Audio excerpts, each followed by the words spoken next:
Hi everyone, this is Ned Lynch, and today is the 8th of December of 2017, and I'm here with my student Will, who's a rock climbing student. The topic today is going to be on how to handle performance, error, and setbacks, and we're going to focus on climbing. You can see we're in the climbing gym, which goes all the way around us. And climbing is in itself all about failure. Dr. Adiza discusses in his book on baseball that baseball is a game of failure, where climbing, I think, is more of a sport of failure than any sport I've ever been in, it seems.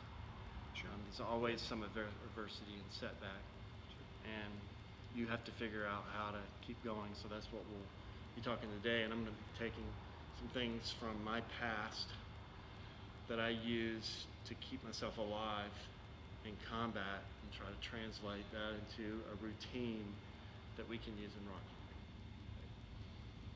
So it's not a matter of adversity or failure or setbacks that's going to occur, because we know when we go out and climb or we're climbing in the gym that that's a high possibility.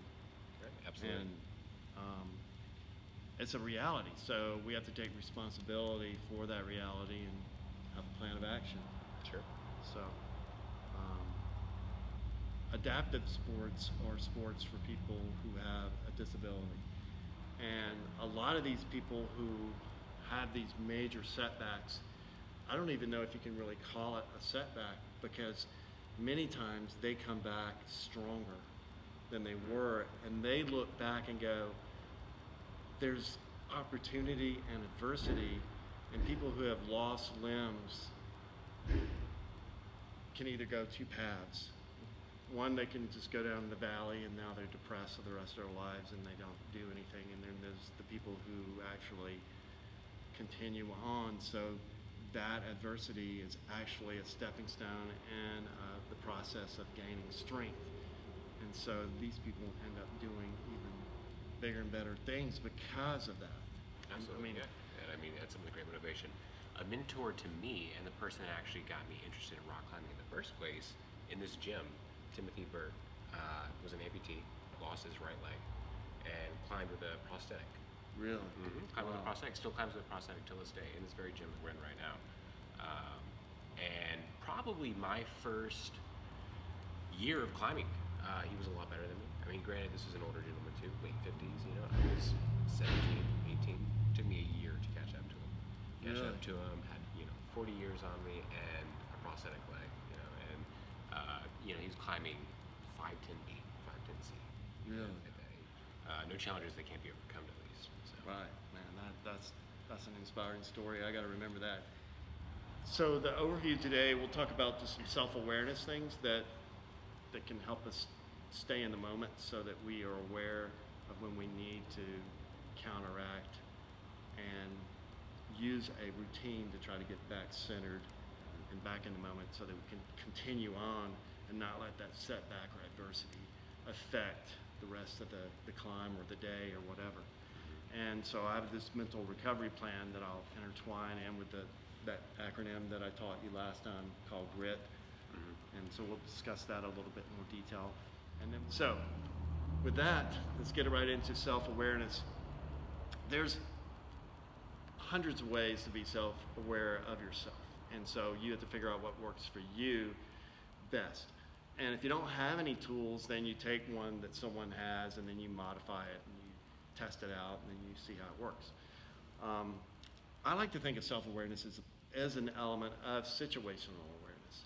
Okay. And situational awareness is in the moment right now, but you got to know a little bit about the past that's relevant to be able to apply it to the current moment to impact the near future, or the future, 2 minutes from now as well. You got to have kind of like a stepping stone approach.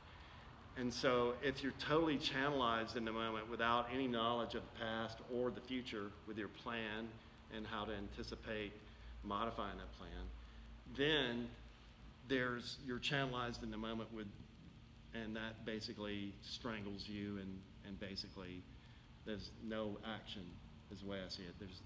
It's inaction if you're totally channelized, and that was an issue in a fighter jet. Is that when you had channelized attention, you would lose your situational awareness, and then task saturation would come upon you, and then you would get that tunnel vision. And tunnel vision is talked a lot about in rock climbing. Absolutely, yeah. And so when you do get tunnel vision, that's a form of awareness in itself. Sure. And they like to use, a lot of the literature uses a stoplight analogy, so that when you're in green, that's when everything's just cool and groovy, and you're climbing the wall, and you're like doing 5/8, and you're, it's really not much of a challenge. I mean, you're in the moment the whole time, and you can focus on your basic fundamentals, and you're trying to work your fingers, trying to be light on the touch, or working your feet, or just working your breathing, for example. So, you're just in the green, you're optimistic, you're confident that everything's going good. But then you step it up a notch to, say, a 510 route, 510A, and you're going across the roof, and you miss a clip, and you start getting a little frustrated, and you feel that heart rate go up, and then you know what happens when you get tunnel vision. I mean, everything kind of, you just start grabbing for anything. Right. And what usually happens after that? Normally you fall. Yeah, you fall. Normally you fall. So it's a self-critiquing sport. Sure. No doubt. What do you use to stay aware of what's going on? Just, when I'm on the ground before I actually start, if I'm gonna climb the roof or something like that, I mean, that takes a lot for me to talk myself up, and I'm just constantly making myself aware of it on the ground, and it's something that I'm just constantly thinking about as I'm climbing, you start getting like emotion worked up, and I've thought about it so much on the ground and being outside of climbing that, it's hard for me to not think about it once I'm on the wall. One more move. One more move, one more climb. Well, that's goal setting in itself, is one step at a time, one Right. process. If you're worried about the outcome, then you can't do the process. Right. And if you don't do the process, then you fall. The stoplight analogy is like, okay, so you're yellow. When you go yellow, your heart rate's increasing, your breathing's increasing, you're starting to get that tunnel effect. What do you use to help you with that? I mean, of course, there's various breathing techniques you can employ, Yeah. things like that. Right. Which, I wouldn't even say there's one that works for everybody. I feel like I see a lot of climbers develop their own breathing techniques that work for them specifically. But really, what's helped me the most is just being confident and comfortable with myself. Yeah. Saying, I know I can make this move. Yeah. There's no reason to be worried, When you start getting scared, it's because you're questioning yourself and you're questioning what you're doing. Yeah. You're starting to ask yourself, 100 feet up and, 10 feet past your last draw, that is not the time to ask yourself, can I actually do this? Yeah. Am I capable of doing this? I think we're past that point once you're 100 feet up. Yeah. So, I mean, when I start getting those thoughts, I'm like, hey, look, if I genuinely thought I couldn't do this, I wouldn't be up here right now. I Yeah. wouldn't have gone off the ground. I Yeah. know I can do this, and I subconsciously know I can do this, and I consciously know I can do it. That's why I'm here in the first place. And you're seeing yourself doing it. Yeah, so let's do it. Well, that's imagery and self-talk right there combined together. And combining that with goal setting, and then you do some deep breathing, and then you've done all that grit that we're talking about. Right. Which you're doing just almost naturally by climbing, because climbing in itself is sports psychology. It's the same as being a fighter pilot, that you learn these same sports psychology skills, tools and skills by doing that activity, specificity. And, well, you had to learn it or you wouldn't survive. Right. And this is the same thing in here. And I think that's the reason I like rock climbing so much, is that you've got to be able to do these things. Otherwise, you're not going to survive. It's not a matter of winning and losing. It's a matter of living and dying. Right, absolutely. And so sports psychology becomes part of your life and your inner spirit because it facilitates living, really, if you think about it. Right. And that's pretty serious. Mm-hmm. Well, let's talk about a mental recovery plan. A mental recovery plan it's something that you've already formulated. It's like something I can do in the moment without having to really think about it, because a lot of times it's like you don't have time to think. You need to act now. And so a short plan, I like to say 3 steps. I'm a 3-step person. I can't go any further than 3. I can't remember. I can remember grit because it's a word, but when it comes to steps, and I know in here, you don't have time sometimes to get even past step 1. Step 1 could be, I just need to breathe. Sure. And so the 3-step process is what I prefer and I like to teach to others. Okay. Doesn't guarantee you that you're going to get back into the moment with perfect form, but it's going to be more like damage control. It could be. But this routine kind of helps you shed those things that are uncontrollable. And the uncontrollables in sport in general, it could be the weather, it could be the umpire, the referee, it could be in here, it could be, you can't control the belayer per se. I mean, Sure. you have this relationship with your friend and you trusting him, Right. but you can't control the holes. You can't control how someone installed that route. You can't control how an outside route is done whatsoever because, Right. I mean, it's made by nature. Sure. Natural formation. So those are uncontrollables, and you can't, get upset with those. You have to learn how to accept those uncontrollables and move on, and then focus on what you can control, which is your attitude, your effort, and your focus. Right. Well, I mean, And that's part of the challenge and the, honestly, the incentive for me. I mean, learning how to take the uncontrollable and utilize it. Utilize Yeah. it for your advantage. that's a good point. Um, We don't often talk about that, but that is an excellent point, and which can apply to any sport. Is how you know that the weather's this case. So take advantage of the weather. Sure. And we used to do that when we would do our attacks. Is we would plan our attack to take advantage of the environmental situation, which we had no control over. So in a sport, you could take advantage of the lighting, you could take advantage of the wind, you could even take advantage of the referee. That guy is the one who always catches me for this, so I know I need to modify what I do around that guy maybe. yeah. You know what I mean? Absolutely.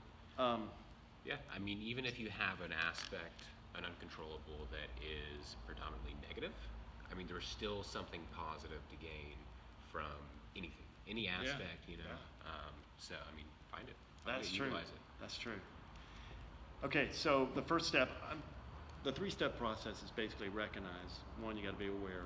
You got to recognize, and then you got to release, and then you got to recover. And it can be done in a nanosecond. But to break it down, to recognize, I like to say the first thing you need to do is just take a deep breath.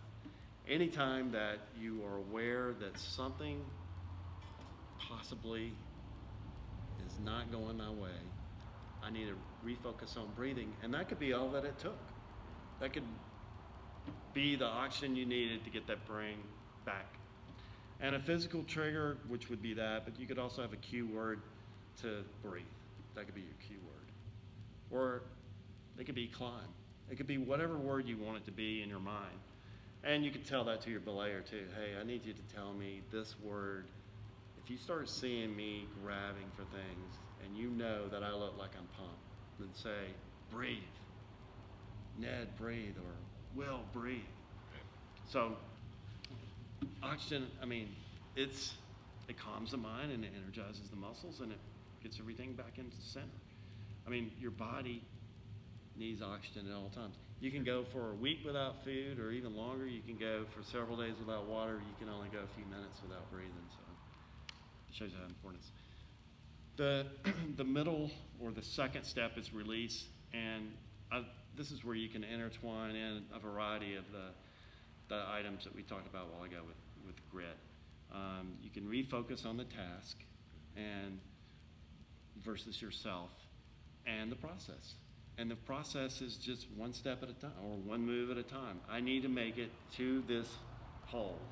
And I'm going to do my twist and lock. I'm going to use straight arms. I'm going to use quiet feet to get there. And I'm going to do that process and it should work. And then when it does, that gives you that dopamine release. And then you go to the next one. Right. Regulate what we talked about a while ago, the breathing. And if you have time, that's when you can take a swig of water. You can put some chalk on your hands. Imagery, as we talked about, you got to keep a positive mindset. That imagery, seeing yourself being successful in the next move, and seeing yourself at the end result as well. And then the positive self-talk and affirmations we've talked about. Recover, that's the third step. And so now that you recognize and you've released the negative, you accepted everything, you've gone through, you've refocused on your goals, you've done some breathing, you're re-energized, you see yourself succeeding, you've talked to yourself, and now you got to keep moving on. And it's almost like you could do a pre-performance routine at this point. You might not return to perfect form, but you will have enough energy and form left to complete that climb, depending on how long it is, obviously. But it also frees you up from that bondage that you were in and that tunnel vision, and now you can see again and you can make decisions again that are going to facilitate you performing better. If you basically keep that brain constrained, I like to say, when you take oxygen away from the brain, it just like constricts, and now it can't think, it can't be creative. And you got to be creative when you're climbing, because you got to see things. You need to see in color. You need to see imagery. Your fine motor skills are controlled by basically your right side of the brain. And the right side of your brain, according to Eric Hurst, who's a big rock climbing guru, you need to have lots of oxygen to relax that right side of the brain so your fine motor skills work, and so that you can see with the imagery. And I like to say, see with all your senses as well, because they need oxygen as well.